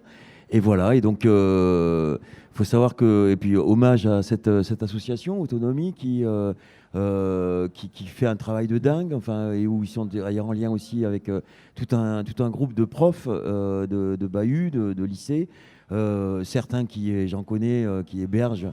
Je ne donnerai pas les noms, mais voilà, des jeunes gens, des jeunes migrants qui se font jeter souvent des services sociaux parce qu'ils n'ont pas les papiers, ils n'ont pas les machins, et qu'on doute, qu'on n'est pas. On dit mais non, mais vous n'avez pas 15 ans, parce que évidemment, il faut qu'ils soient mineurs pour être pris en charge. Après, il faut qu'ils restent dans la rue, quoi, ils se démerdent. Et donc, du coup, voilà, il y a tout un tas de soucis là-dessus. Et puis voilà, donc c'était juste pour dire, et on les a fait jouer, hein, parce qu'il y a Stéphane du collectif Job qui est là aussi. Et donc on a des histoires de temps forts, et là on avait fait un temps fort sur les migrants d'ici ou d'ailleurs, je ne sais plus comment on avait appelé ça. Et voilà, ils avaient joué, c'était formidable, quoi. Sylvie Croze, dans cette idée d'inviter des artistes à venir participer à une manifestation, à un concert ou peut-être même à des ateliers un peu réguliers dans l'année, c'est quoi ? C'est l'idée aussi de permettre à des jeunes qui ont peu d'accès au concert, qui ont peu d'accès au théâtre, qui ont peu d'accès à tout le champ culturel, de venir rencontrer une autre façon de voir le monde ? Oui, c'est tout à fait ça. C'est vraiment la nécessité de faire en sorte qu'ils puissent rencontrer la culture pour avoir envie de s'y frotter, d'aller plus loin, d'essayer de comprendre, d'aller voir d'autres concerts après, d'essayer d'avoir quelque chose de plus... de pouvoir se réaliser en allant faire des choses agréables. Et parce que c'est un peu comme ce que vous disiez, l'IME, l'ITEP, c'est pas que l'école, hein, c'est aussi le soin, mais c'est aussi apprendre à vivre, se socialiser, faire des découvertes. Et puis les maisons d'enfants, c'est aussi pouvoir avoir accès à des choses que les copains de l'école ont et pouvoir être sur un pied d'égalité. Donc l'idée, c'est effectivement que les concerts viennent à eux pour qu'ils puissent en profiter et en plus, ils vivent une expérience exceptionnelle parce qu'ils participent tout au long de l'année à la préparation de ce festival. On a des jeunes qui font partie de l'équipe montage des scènes, des loges, qui s'occupent des repas, qui s'occupent... tout le côté logistique. Le running, tout ça, ils découvrent des termes exceptionnels. Voilà, oui, mais je pense que quelque part, c'est encore plus riche même que d'aller voir un concert et puis de rentrer chez soi. C'est ça qui est fabuleux et on est très fiers de pouvoir leur proposer ça. Et une façon aussi de rencontrer des artistes au plus près, pour le coup. Ah ben oui, pour le coup, là, celui qui a gagné son badge pour aller dans les loges, c'est le roi du monde. Hein. Voilà, donc ça, c'est un festival qui se passera le week-end prochain, 28 et 29 juin, vendredi et samedi prochain. Donc ça se passera à Flourens, sur un établissement qui s'appelle le Chêne Vert, mais je suppose que le parcours sera largement fléché lorsque nous arriverons à Flourens, avec une programmation pour le coup assez éclectique et plutôt prestigieuse. Les Ogres de Barbac seront là, Chantel, Sly Johnson, un ancien du Zayen Supakru, Rémi, un autre rappeur, Irina Gonzalez, que l'on connaît bien de ce côté-ci de la Garonne, même si c'est une chanteuse cubaine, mais elle est installée à Toulouse depuis quelques temps. Elle faisait partie, il n'y a pas encore très longtemps, de El Gato Negro. Magre Cumbia sera également là, et pas Amat. Merci beaucoup en tout cas, Sylvie Cross, d'être venue nous parler de cette manifestation d'un festival social, du social et du culturel, 3e édition, la semaine prochaine à Flourens. Et pour se quitter, on va peut-être écouter un extrait du dernier album des Ogres de Barbac, La Corde au cou. Je peux juste rajouter que si vous voulez prendre vos places, n'hésitez pas à aller sur notre site internet festival-social-culturel.com et vous verrez tout expliqué. Très bien, merci beaucoup. Merci à vous. Et on viendra à votre rencontre la semaine prochaine. Avec plaisir, merci. Merci. On écoute tout de suite les Ogres de Barbac. Voilà, les Ogres de Barbac, donc, qui sont au programme de ce 3e festival, 3e édition du Festival du culturel, donc, qui aura lieu dans pas très longtemps, c'est-à-dire le week-end prochain, 28 et 29 juin, à Flourens, au Chêne Vert. Philippe Metz, c'est aussi des options, je le disais au début de cette émission, c'est aussi des options qui sont défendues par Musical, cette façon de conjuguer activité culturelle et militance sociale, ou activité sociale et militance culturelle. C'est vrai que vous êtes né aussi de cette volonté, de cette vision des choses. Ouais, c'est-à-dire qu'au-delà de la musique, un de nos axes de travail, c'est cette fameuse éducation populaire, quoi, hein, de rendre la culture au peuple et le peuple à la culture, comme il disait à Peuple et Culture à l'époque. Oui, c'est vrai que ça fait un peu vieille France. Et donc, oui, ça fait vieux monde, comme ça fait un peu vieux monde, quoi. Comme dirait l'actuel résident de l'Élysée. En fait, pour moi, c'est toujours pareil. C'est-à-dire qu'ici, c'est des cours de musique. Donc, les musiciens, on les fait venir pour enseigner la musique. On leur demande toujours de faire la même chose, qu'ils soient en prison, qu'ils soient avec des publics migrants, comme on dit tout à l'heure, ou avec des gens du quartier, avec le collectif Job, des choses comme ça. On leur demande toujours d'être musiciens en le faisant, même si on sait que ça touche à tout un tas de choses. Oui, il y a des gens qui font de la musicothérapie, par exemple. Bon, nous, c'est pas notre truc du tout.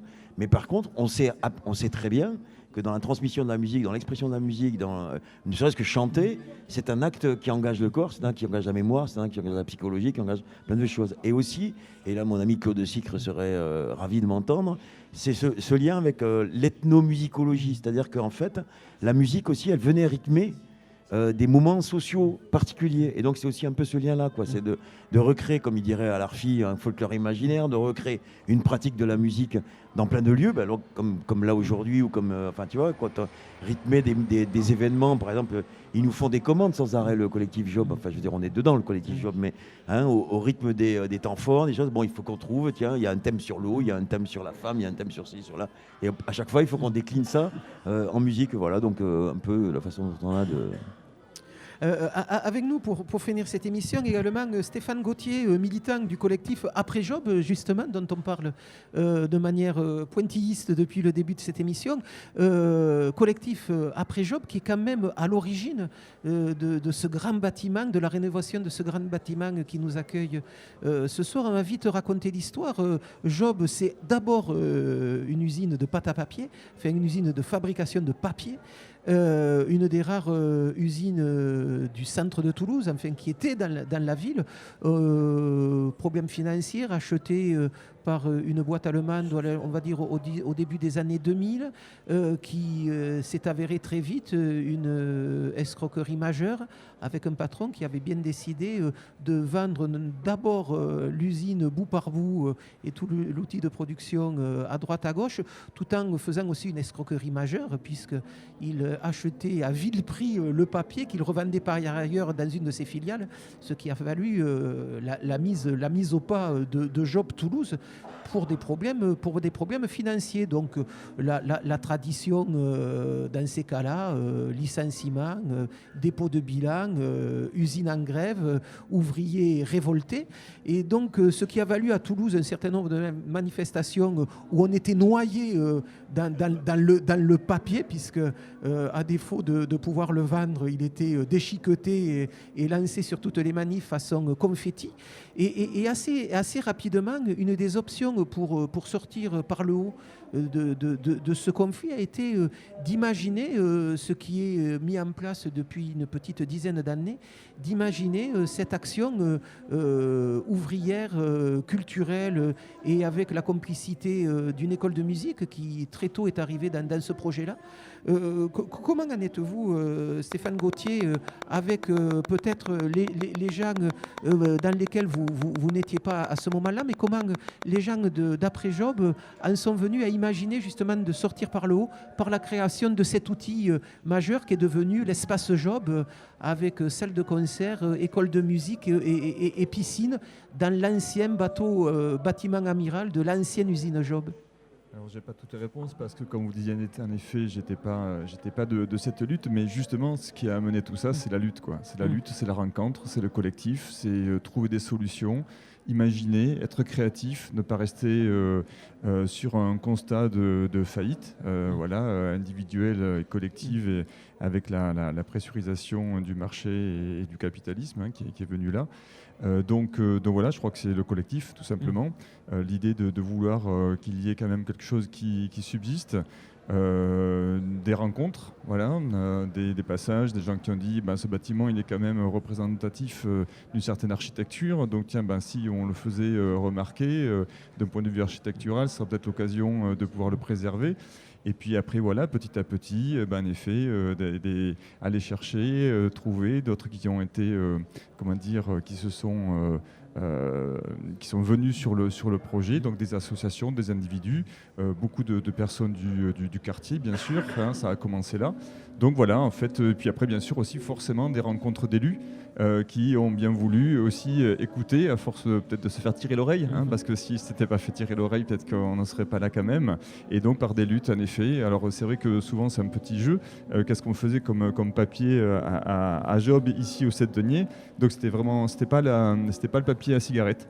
Non. Voilà, c'est le jeu chaque fois qu'on peut faire. Donc ici c'était du papier couché de qualité, et c'est vrai que les anciens salariés qui y travaillaient y tiennent, parce que c'était vraiment quelque chose, c'était une usine vraiment de référence. C'est pour ça que justement il y a eu cette envie de venir récupérer les machines et de les revendre avec éventuellement le savoir-faire. Donc voilà, des rencontres et puis de la lutte, du collectif. Avec quand même cette idée portée par Après Job, il y a le festival le vent se lève, il y a des choses comme ça, que la culture c'est aussi un bon moyen de militer. Alors cette association qui s'appelait Après Job, maintenant s'appelle les Amis de l'imprimerie de Job, puisqu'elle s'est élargie, il y a de moins en moins d'anciens salariés, exactement. Donc il y a aussi des personnes qui sont des soutiens de ce projet-là. Donc en fait, notre base, entre guillemets, c'est l'éducation populaire. Donc vraiment, comment est-ce qu'on peut faire les uns les autres pour s'émanciper des différentes dominations qu'on peut avoir dans la société. Donc évidemment, le projet est immense, il est énorme. L'idée donc de base, c'est changer la société. Simplement, et donc dans ce cadre-là, qu'est-ce qu'on fait avec ce qu'on a, qu'est-ce qu'on est, et donc et aussi essayer de trouver les meilleurs moyens de pouvoir amener à la réflexion. Donc il y a la culture, il y a le festif, mais derrière c'est aussi associé à des débats, de l'échange,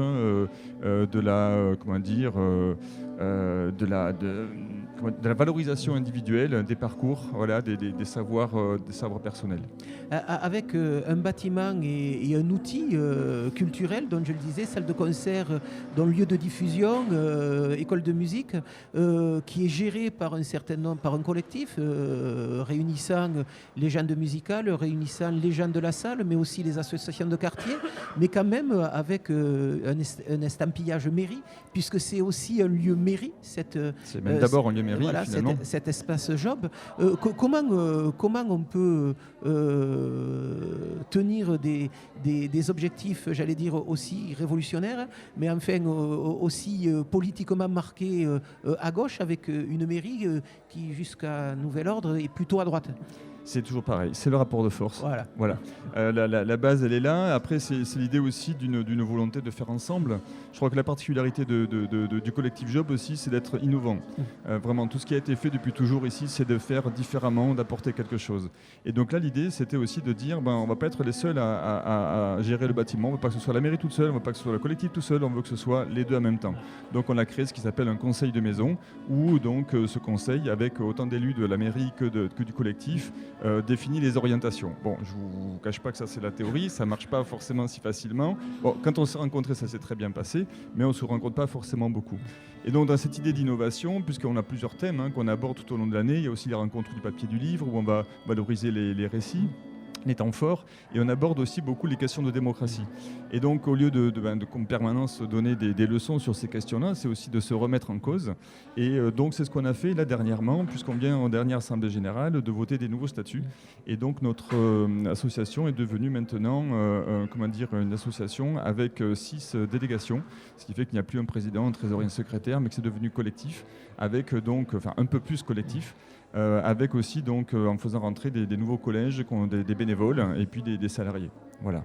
Donc c'est toujours d'essayer d'innover, et je ne vous cache pas que c'est pareil, dans la théorie c'est super, en pratique on n'y arrive pas encore, mais voilà, c'est l'idée aussi de venir apprendre, quoi. C'est-à-dire c'est ça l'éducation populaire aussi, finalement, même dans le festival de Vent se lève à Job, on pratique plus l'éducation populaire en créant le festival qu'au moment du festival. Voilà. Ce que disait un peu Sylvie Cross juste avant vous, en parlant du festival qui était monté dans le cadre de l'ANRAS avec des jeunes en difficulté, où la partie importante c'était sans doute la préparation, et que le festival c'était simplement la cerise sur le gâteau. Philippe Metz, là aussi le travail avec, et on en restera peut-être là pour cette partie, le travail avec les anciens ouvriers de Job, mais avec l'association qui perdure maintenant, reste quelque chose qui est assez porteur pour Musical. Ouais, disons que c'est surtout cette lutte dont tu parlais à l'instant qui a vraiment fondé des choses importantes pour nous. On a créé une chanson d'ailleurs, c'est Eric Larraine qui avait fait les paroles et machin. Donc ouais, ça reste... c'est surtout moi ce qui me mobilise, c'est surtout ce qu'on va faire demain, quoi. Tu vois, tu disais qu'on avait plus de 30 ans maintenant.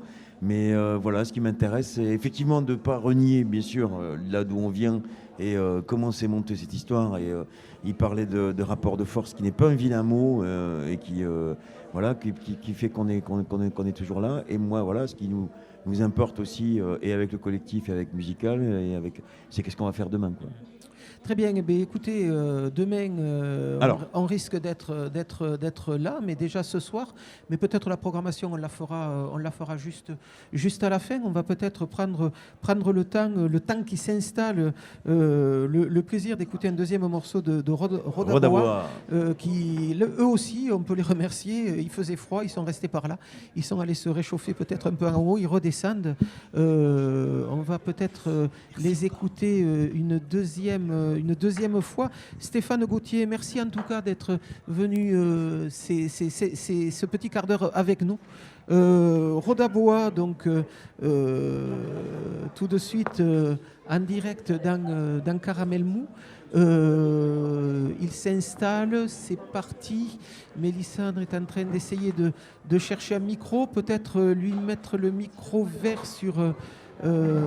sur l'ampli, oui, ça va, ça se cale.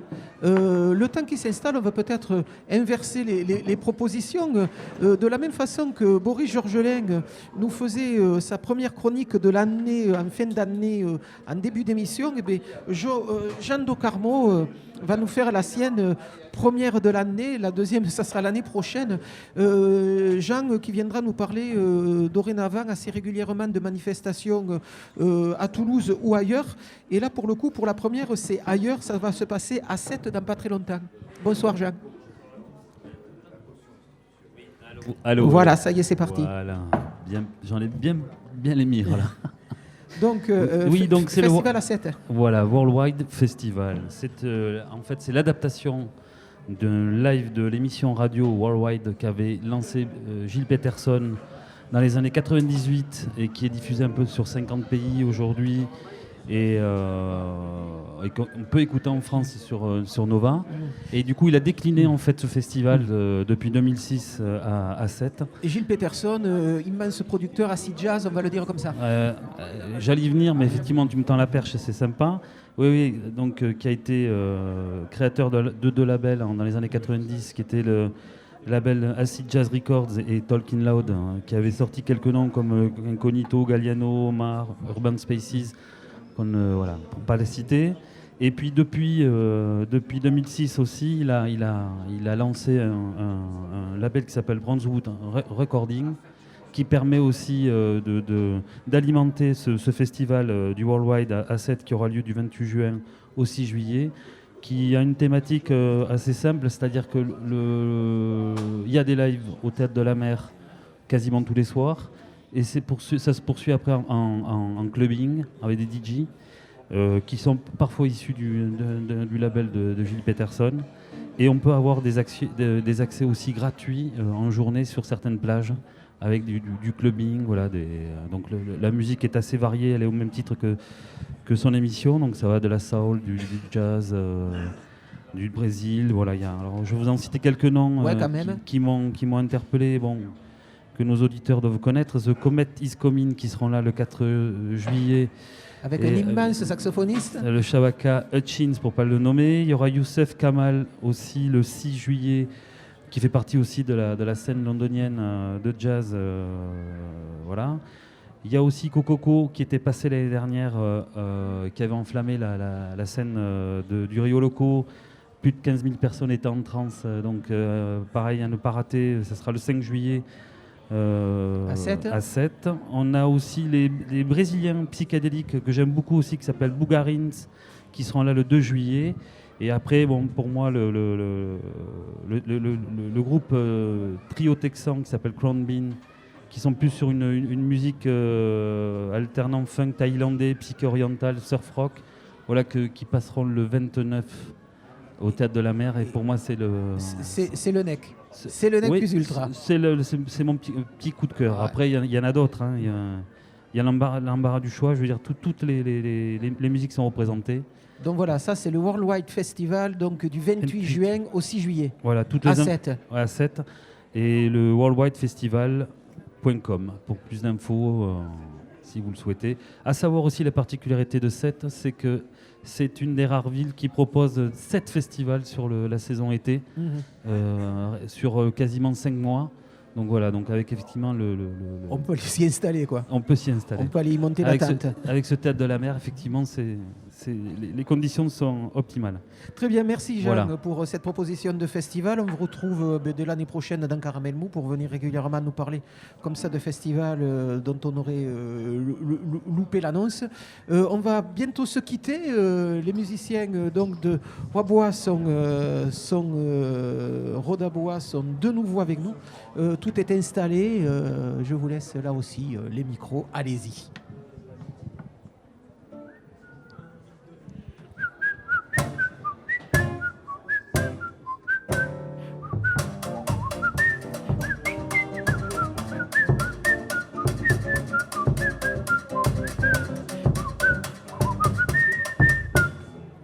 Como é que vai? Saúde boa. Não foi à toa que você mudou de aqui pra melhorar, mas pode entrar, a casa é sua. E não repara, Kazumi, de que você trocou por um solar. Pode tentar, fiquem em vontade. Te dê saudade de um amor que infelizmente já não há. Pode entrar, pode sofrer, pode chorar, porque agora você não me engana. Eu conheço essa manhã e não vou me curvar mais. Pode entrar, pode sofrer, pode olhar e pode até sair batendo a porta que nem já é morta do lado de cá.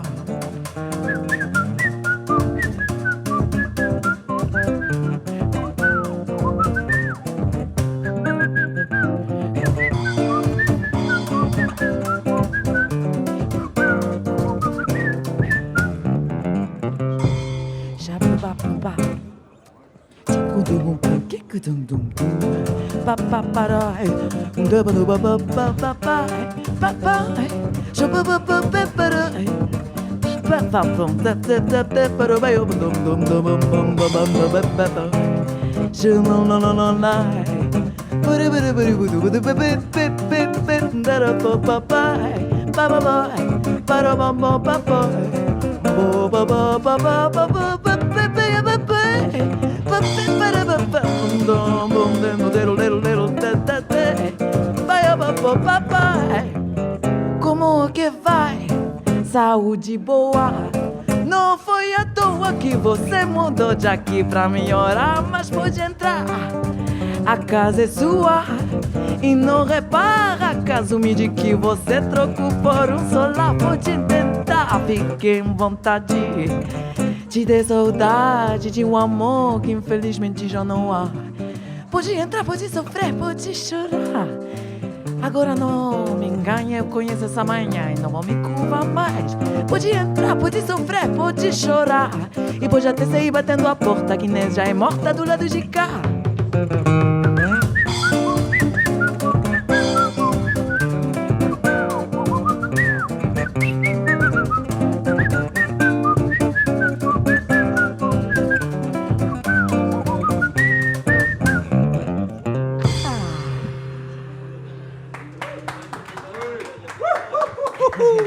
Voilà, c'était Rodaboa. Mélissandre, une date ou deux dates où on peut vous voir très bientôt? Le 14 septembre à Ramonville, j'aurai un petit peu plus de voix et on sera accompagné par William Guillard au saxophone, qui fera de très belles improvisations, mieux que moi. André da Silva à la guitare 7 cordes. Mathieu, qui était là avec la guitare 7 cordes, sera au cavaquinho. Et Paolo Brito à la percussion également. Très voilà. bien, mais on relaiera cette date donc mi-septembre pour le festival de rue de Ramonville. Merci en tout cas d'être venu nous jouer ces deux morceaux ce soir et à très bientôt. Il y a un enregistrement qui se prépare ou pas? En préparation. Bon, n'hésitez pas à nous envoyer les bandes et l'objet fini. Lorsque vous l'aurez enregistré, on se fera un plaisir de vous réinviter à ce moment-là. Okay, merci beaucoup en tout cas. L'émission c'est quasiment terminé. On va peut-être faire tout de suite une petite annonce pour quelque chose qui va se passer à Job, Ciné 7, dont 7 c'est pour 7 deniers, puisque nous sommes dans le quartier des 7 deniers. Ciné 7, c'est une manifestation dédiée au cinéma, une soirée en plein air avec la projection de Je veux du soleil, le film de François Ruffin, donc qui sera projeté en plein air le samedi 29 juin, samedi prochain à partir de 19h30, avec un débat qui suivra. Me prie de rajouter Gisèle Montaubric qui me donne des petits papiers depuis tout à l'heure pour que je n'oublie pas un certain nombre d'informations. J'ai intérêt de le faire, sinon je vais me faire taper sur les doigts. Jean-Pierre, on a presque fini. On voulait parler de quelques concerts pour ce soir et après Philippe nous donnera un peu la programmation de ces 2 jours de fête musicale à Job. 2-3 concerts pour le week-end. D'abord, c'est la fête des bistrotiers ce soir, dont la fête de la musique. Il va y avoir de la musique partout, oui, là, à Toulouse. Voilà, de la bonne, de la mauvaise et surtout des verres de bière. Mais à part ça, Non, moi là, je voulais pas parler de trucs de ce week-end. En fait, on approche des festivals, vous le savez. Ouais, il paraît qu'il y en a un à Luz. Vous n'allez pas me parler de Luz quand même. Je ne vais pas parler de Luz, donc nous allons parler ça le 5 juillet. Nous voilà, avons prévu c'est ça. de parler de on tout fera ça. une spéciale Luz. Ouais. Mais il se trouve qu'avant, il y aura un festival qui va commencer, qui est maintenant bien installé depuis très longtemps. C'est le festival Convivencia.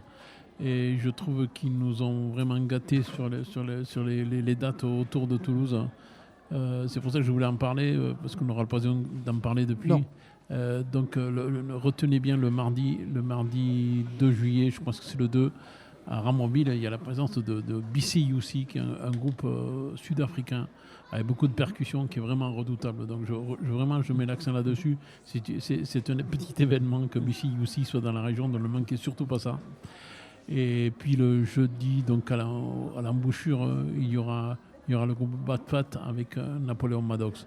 Donc voilà, je voulais parler de ça parce que je crois que là, ils ont fait une très belle programmation. Voilà, donc ça c'est pour le festival Convivencia qui va commencer son voyage la semaine prochaine et qui sera donc aux alentours du 1er juillet du côté de Toulouse. Philippe Metz, on achève l'émission avec vous.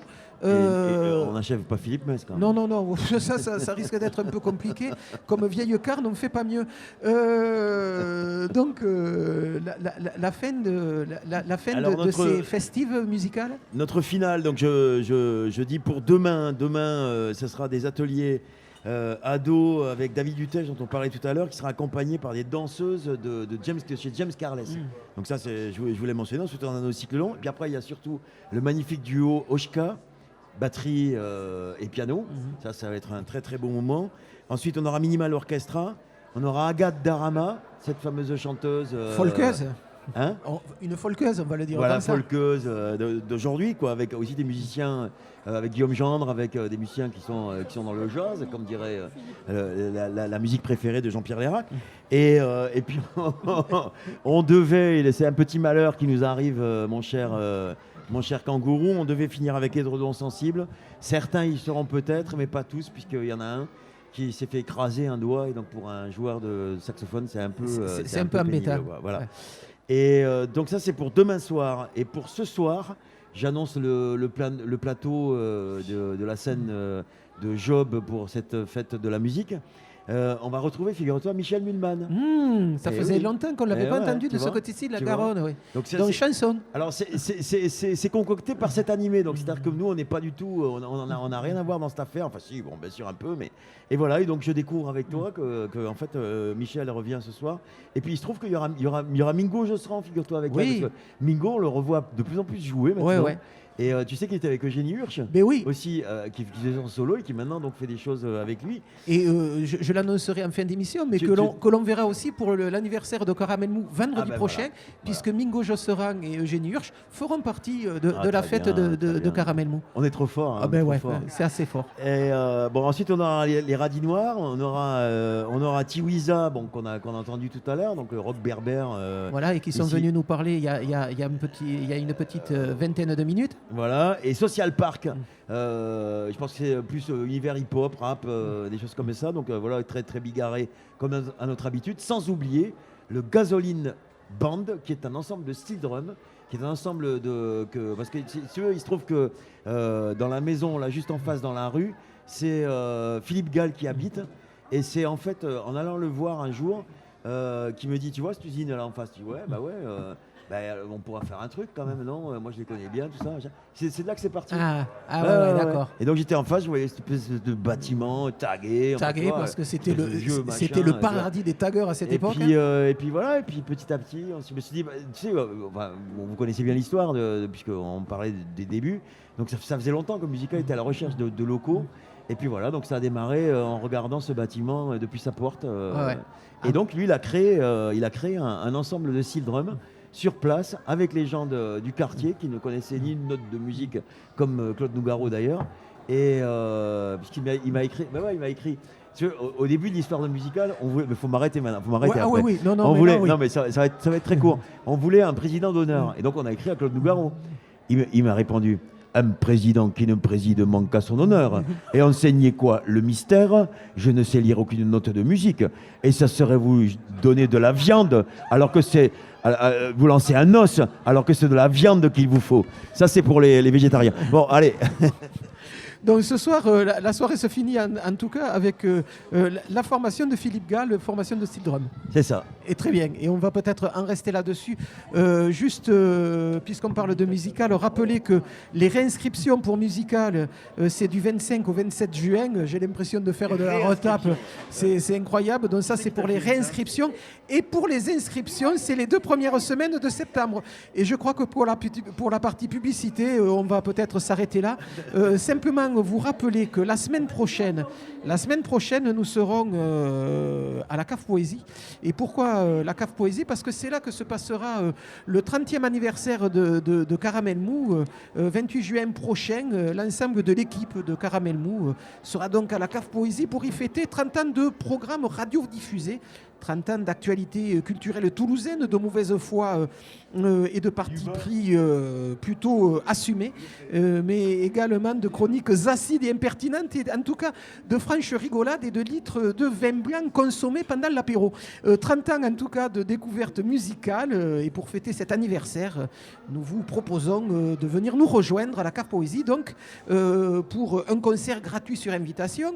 Ainsi, pendant environ 3 heures se succéderont sur scène quelques invités de Caramel Mou. On y retrouvera Beresco, magnifique duo de chansons basques a cappella, mais aussi les 3 filles de My Imaginary Loves, un groupe de rock toulousain.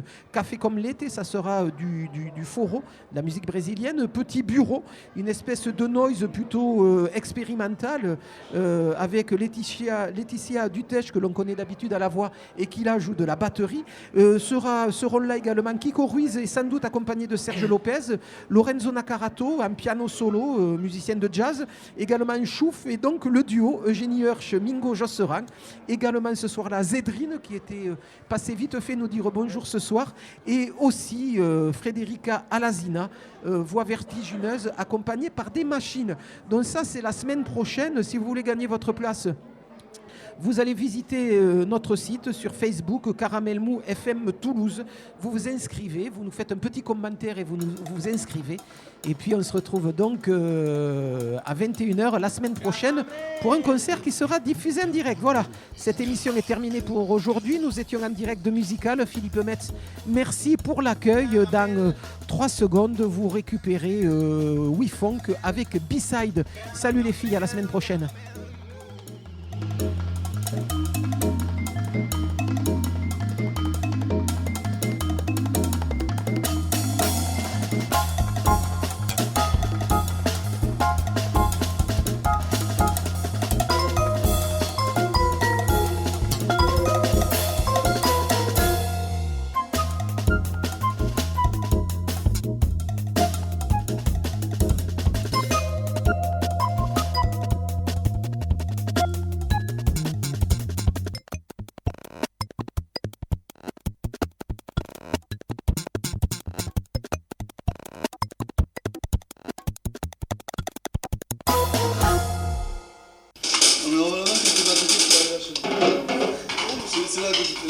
C'est là que j'étais là d'ailleurs.